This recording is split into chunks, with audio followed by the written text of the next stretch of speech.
Bonjour, je suis Catherine Barlois, coach en bilan de compétences pour Blue Midlife. Après des années comme chef de projet dans la recherche clinique, je suis devenue coach et je vous accompagne pour trouver votre voie professionnelle dès maintenant. Bienvenue dans ce podcast où je partage avec vous, seul ou avec mes invités, des conseils, des expériences, du coaching dans la bonne humeur. Alors, on est parti pour l'épisode du jour. Bonjour à tous et bienvenue sur l'épisode numéro 79 du podcast Blue Mid Voice où je reçois en interview Jessica Aulnoy pour une série de capsules sur le développement personnel dans la sphère du travail. Si vous ne l'avez pas déjà fait, je vous invite à découvrir Jessica. Son parcours est dans l'épisode 68 et à écouter les 2 premiers épisodes de cette mini-série de capsules. Ce sont les épisodes 75 sur l'importance de se créer une communauté au travail et 77 sur le développement personnel dans la sphère du travail. Alors nous aurons en tout 5 mini-épisodes et nous allons discuter de sujets fondamentaux pour s'épanouir au travail. Les prochains seront oser être soi au travail et passer à l'action pour concrétiser ses aspirations. Pour cette 3e capsule, nous retrouvons donc Jessica pour parler d'un sujet essentiel, la connaissance de soi et l'épanouissement au travail. Nous vous proposons aujourd'hui de plonger au cœur de votre propre identité. Car pour bâtir une carrière épanouissante, il est important de commencer par se comprendre soi-même. Alors installez-vous confortablement, préparez-vous à prendre des notes. Jessica est sur le point de vous livrer ses meilleurs conseils et je vous souhaite une belle écoute. Et on est parti. Bonjour Jessica. Hello Catherine. Bienvenue dans ce 3e épisode sur la Merci. connaissance de soi et l'épanouissement au travail. Donc, Sacré vaste sujet. sujet. Tu as 3 heures. Ah, ça ne suffira pas. Alors, d'après toi, Jessica, comment en fait la connaissance de soi peut nous aider à mieux nous épanouir professionnellement? C'est la base. Pourquoi on n'apprend pas ça à l'école? Tout simplement parce que à partir du moment où on se connaît, on va s'orienter vers des choses qui nous plaisent. C'est c'est- c'est juste tout simple en fait. C'est-à-dire que aujourd'hui, dans le fonctionnement actuel, euh, on n'apprend pas aux enfants à se connaître, ni à l'école, ni dans les familles, pour la plupart.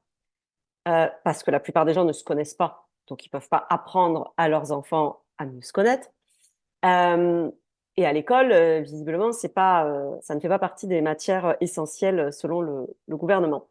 Et donc, en fait, on va choisir une carrière, une activité professionnelle en fonction de ce qu'on sait faire, de ce dans quoi, ben voilà, je suis bonne en maths, je vais faire scientifique et je vais faire ingénieur.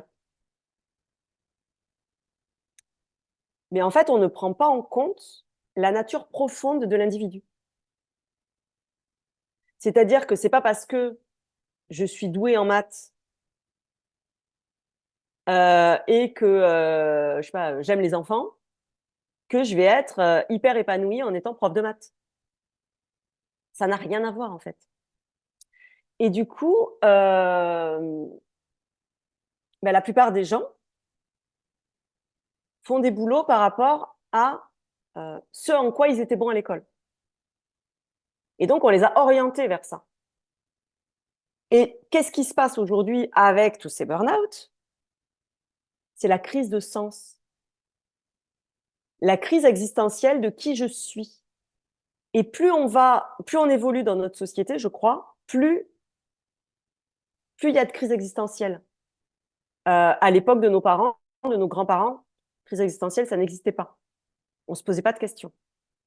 Aujourd'hui, on est dans une ère, dans une nouvelle ère, où les gens commencent à avoir besoin de comprendre qu'est-ce qu'ils foutent sur Terre. Moi, c'est comme ça que tout a commencé. J'ai commencé il y a une dizaine d'années en me disant, putain, mais en fait, c'est quoi le but? Pourquoi on nous balance en moyenne 85 ans sur Terre pour nous faire chier? Parce que pour moi, à ce moment-là, la vie se résumait à on est sur Terre pour en chier. On fait des boulots qui nous font chier. On vit dans une société où en fait, on passe notre temps à râler, où on passe notre temps à faire des choses qui, par devoir, par obligation. Et donc, moi, ça a commencé par là, en me disant, mais pourquoi, en fait, je me fais chier? Qu'est-ce qui se passe, en fait? Et j'ai compris bien plus tard que à ce moment-là, mon job ne m'épanouissait plus. Tandis que j'avais un super job. C'est moi qui me l'étais créé, ça faisait 6 ans que je le faisais, ça fonctionnait très bien, je travaillais un peu comme je voulais. Enfin, franchement, c'était chouette. Mais à un moment donné, j'avais fait le tour. Et là, j'ai commencé à m'ennuyer. Et donc, je disais à cette époque-là à mon ex-mari, oh là là, mais je sais pas, j'en ai marre, j'arrive plus à trouver l'énergie, à machin, ça.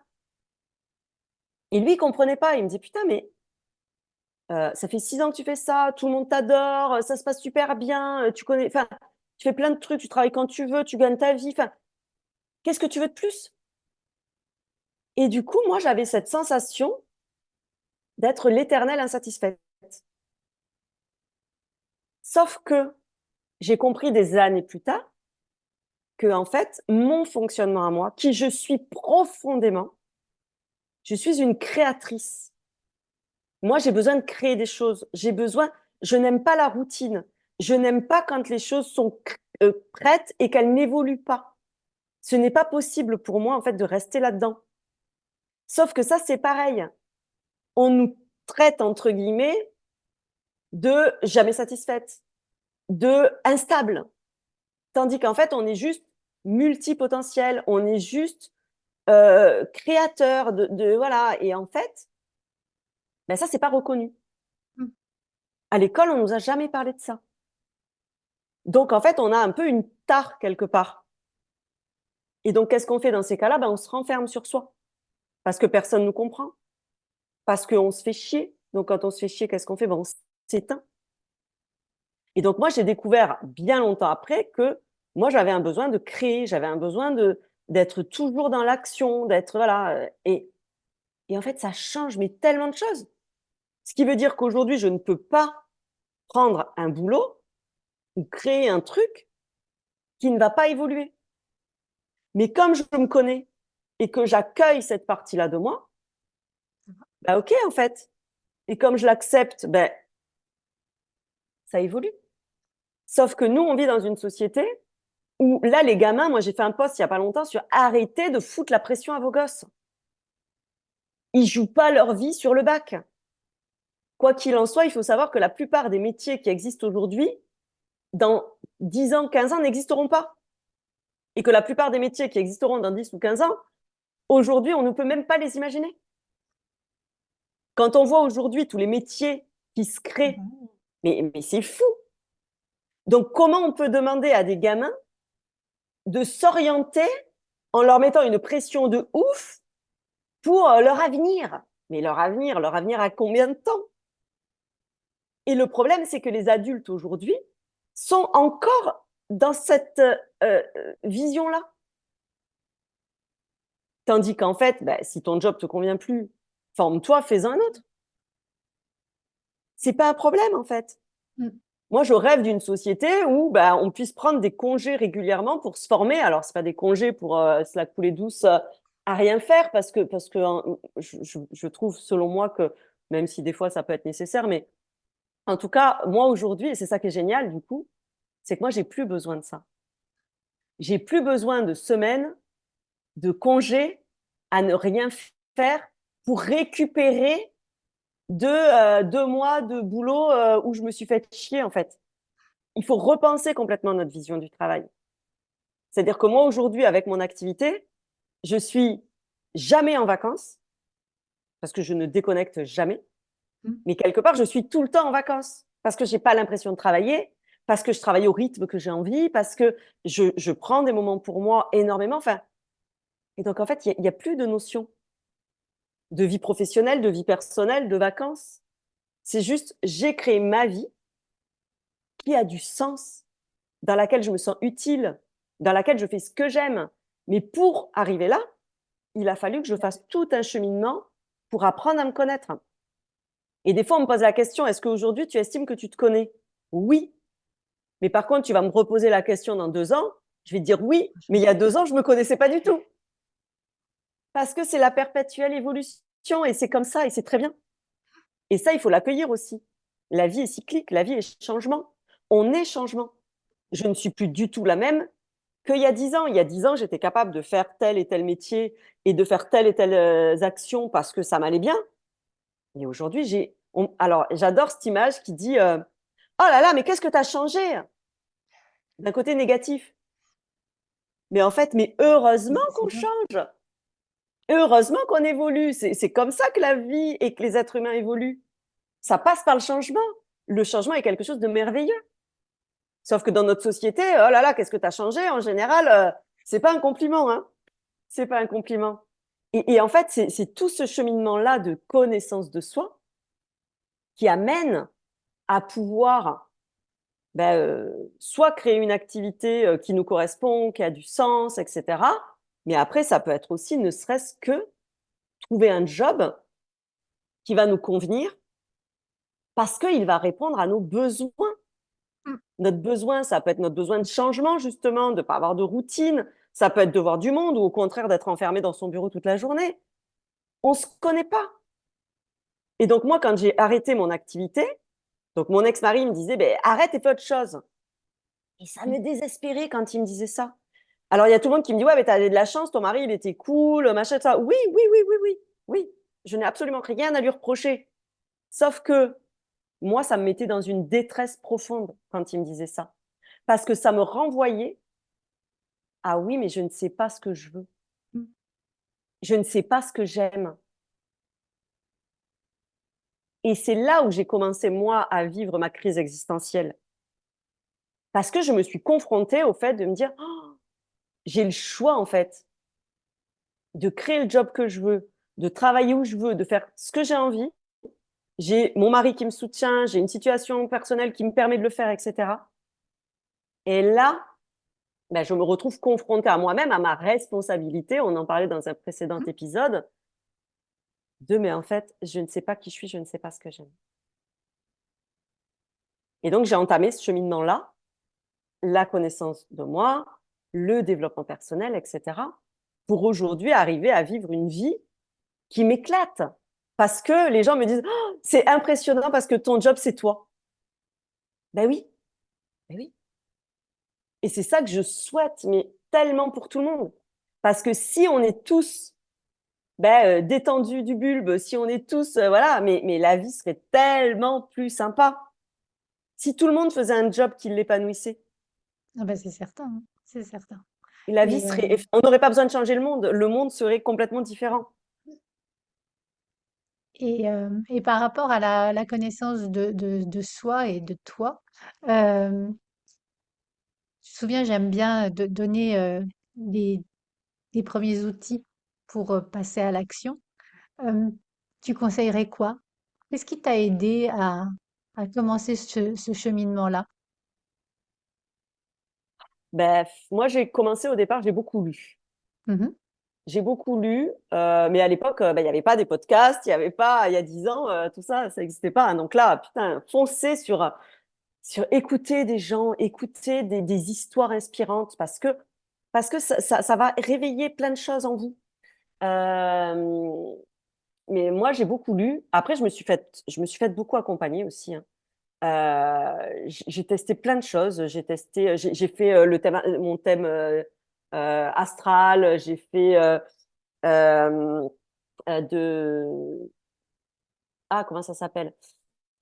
Aujourd'hui, il y a des bilans de compétences. Mais alors attention, le bilan de compétences. Aujourd'hui, il y a des personnes qui proposent des bilans de compétences. Je crois que c'est aussi une des, des activités que tu as, Catherine. C'est plus qu'un Euh, bilan de compétences, en fait. non, mais voilà, non, mais c'est ce que j'allais dire en fait. Moi, j'ai fait un bilan de compétences il y a 20 ans peut-être, Ah oui, un euh, liste de où, compétences. ouais, mais voilà, où c'était comme on fait à l'école, bon, t'es bonne en maths, t'es bonne en machin, fais ça. Voilà. Mm, Là, aujourd'hui, les bilans de compétences, comme Catherine les propose, c'est de la connaissance de soi. mm. C'est des outils pour apprendre à se connaître. Offrez-vous ça. offrez-vous des accompagnements comme ça va vous faire gagner mais un temps précieux. Parce que, oui, alors après, on peut tout faire tout seul. Hein. Par contre, pour moi, se faire accompagner, c'est gagner beaucoup, beaucoup, beaucoup de Oui. temps, beaucoup d'énergie, nous faciliter le chemin, nous débroussailler tout plein de choses. Donc vraiment, voilà, faire un bilan de compétences, alors moi, j'ai pas eu la chance de le faire parce que à cette époque-là, ça n'existait pas, mais aujourd'hui, c'est quelque chose que je conseille très, très souvent parce que c'est hyper important. Hyper important. Lire, écouter voilà, des podcasts. Et puis après, ça peut être effectivement utiliser les outils qui sont à notre disposition, comme l'Ikigai, je crois que tu Mmh. l'utilises aussi. Hein. Oui. Voilà, parce qu'en fait, tout part du sens. Tout part du sens.